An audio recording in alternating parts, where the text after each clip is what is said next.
Maybe you have felt exhausted at the end of the day, even when it looks like you did not get anything done. It's not because you weren't productive. It might be because you were carrying this level of mental and emotional work that is not visible. And that kind of work, it's real. It counts even when no one else sees it. Welcome back to Nature to Nurture. My name is Tiffany and I'm your host. And this right here is a space where I talk all about caregiving, childhood, and family life through the specific lens of connection, nature, and community. I truly believe that children can thrive when the adults who are caring for them are supported, when they are regulated, and when they are connected not just to their children, but to the systems, the rhythms, the community that make family life sustainable. And today we're going to be talking about something that many of us experience, but we don't always name. We're going to be talking about the invisible work of caring for children. There is something about caregiving that usually goes unseen, and it's not the obvious things. It's not the meals, it's not the cleaning, the driving, the routines, but it's that work that is happening underneath all of it. It is the thinking that you're doing, the noticing, the remembering of the little details, that constant awareness that's running in the background like a consistent buzz or a drip, drip, drop, right? It's things like remembering that a school form needs to be signed before tomorrow morning, or noticing that your child's off for some weird reason and you're not exactly sure what's going on, but you need to pin it down. It's thinking about the meals combined with the schedules and the transitions and everything that needs to be done, and holding all of that quietly while you still take care of everything you have to take care of during your day. Oftentimes, no one else sees that layer, but it is there, and it is work. That mental load of caregiving, it's not just physical, it is extremely mental, and there is this constant layer of tracking that you are doing throughout the day. You're thinking about the schedules, food, clothing, emotions, health, development, social, financial, and so much of this work is invisible because it only lives in your mind. It doesn't show up as something that you can just check off a list, but it's ongoing. Part of the reason why this work feels so heavy is because oftentimes it isn't fully recognized. Care work has historically been treated as something that just happens, especially when we're talking about families, right? Because it does just happen, especially when we're talking about moms, those primary caregivers. It's happening in every home, and so we expect that it's just natural. We should all just know how to do it. And it's happening in these private spaces where it's overlooked, where we don't see what these caregivers are actually holding. But when you really look at what caregiving includes, it becomes obvious how much skill is actually involved. There's planning, problem solving, emotional acuity, adaptability, guidance strategies. You are constantly making decisions that support the well-being of others, not just yourself. And that's not small work, even if it's not always named that way. When we look at elderly caregivers, they are trained professionals. Aren't parents doing the same hard work of caregiving? And then let's add on one more layer, the emotional labor of caregiving. Parents and caregivers are constantly helping their children to navigate their inner world and the outer world. They are comforting and coaching and holding space for big feelings, helping children to understand frustration, disappointment, excitement, and fear. And they're doing that while also managing their own emotions, even emotions that come up while they're trying to help support the children that they're caring for, right? And doing that while managing your own emotions, that is one of the parts that really does feel the most invisible, because there is not a physical trace, but it does take energy and presence and capacity. And when that emotional labor is happening all day long, it leaves caregivers feeling depleted, even when the day didn't look busy on the outside. I think this is a really important moment to pause. And I just want to restate that I've been there, and maybe you have too. Maybe you have felt exhausted at the end of the day, even when it looks like you did not get anything done. It's not because you weren't productive. It might be because you were carrying this level of mental and emotional work that is not visible. And that kind of work, it's real. It counts even when no one else sees it. I've been there. I have had times where I'm at home all day with my children. And it's a lot. And my husband can come home and say, "Doesn't look like you did anything today." Ooh, and I can feel it, right? I'm sure you just felt that too, because it's like, no, you don't know. You don't know everything that happened today.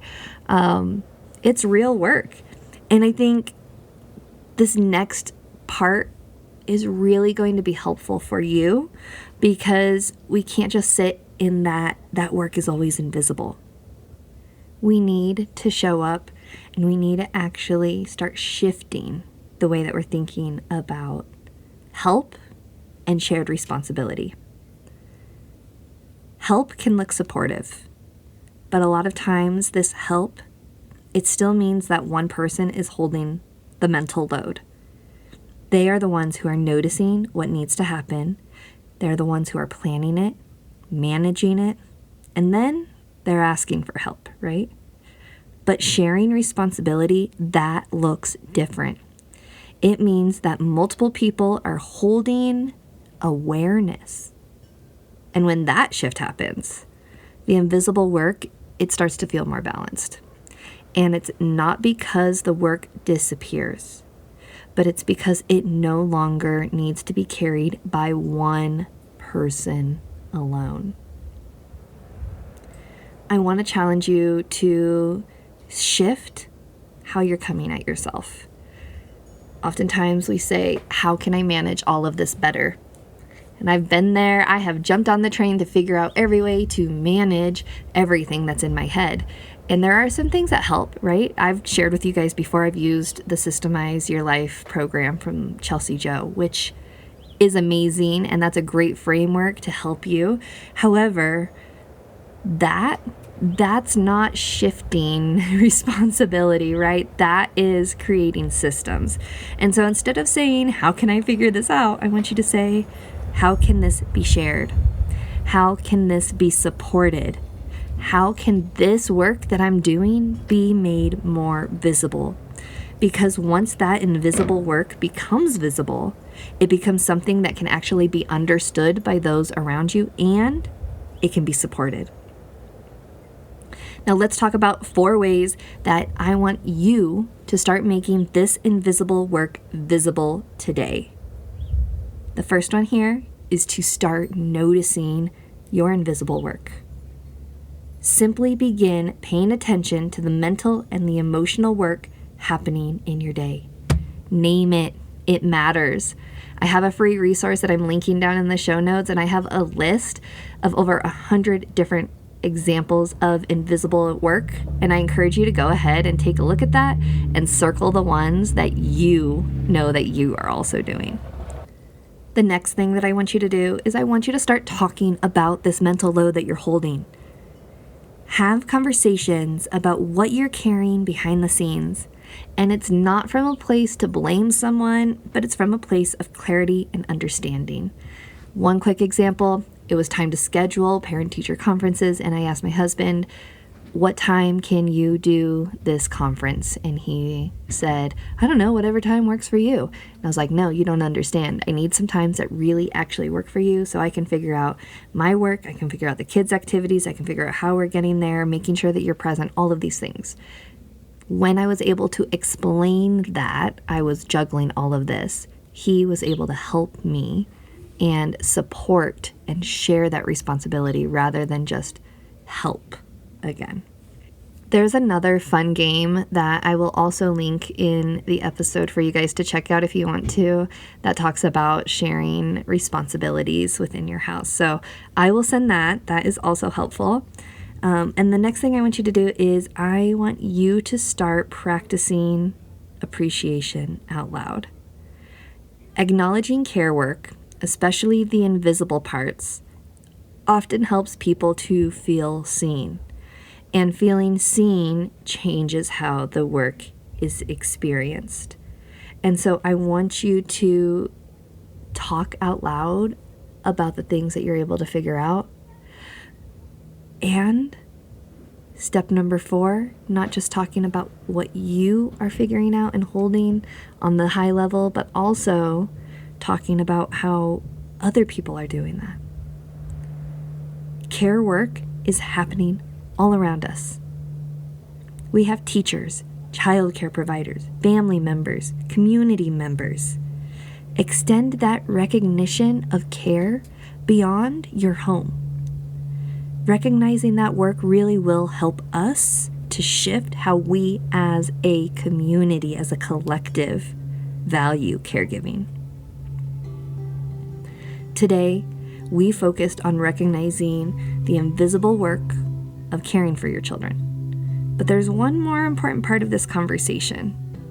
What does it actually look like to share that work more sustainably? In the next episode, we're going to explore how families can really start to redistribute that mental and that emotional load of caregiving in ways that feel supportive and realistic. And if there's one thing that I hope you take away from today, it's this. Caring for children is real work. Work that is mental, emotional, physical, and deeply important. Even when much of it is happening behind closed doors. And when we begin recognizing that work in ourselves, in our families, in our communities, we begin creating environments where caregivers feel more supported. And when caregivers are supported, children thrive. If today's conversation really spoke to you, please make sure that you follow the podcast, share it with a friend. We are going to be continuing this conversation in the next episode, and I don't want you to miss it. I have also created a companion resource for this little mini series called the Calm Home Reset Guide. It's where you'll find that printable I talked about. It includes simple little reflections and practices to help you identify the invisible work you're carrying, begin shifting how that work is supported, and to help you in creating some sustainable rhythms for your home and your family. You can download it by simply joining our Nature to Nurture newsletter in the link in the show notes. That's a quick Friday email that I sent out to you with something for you to ponder on over the weekend. I thank you so much for being here, and I thank you for doing the deeply and often invisible work that you are doing caring for children.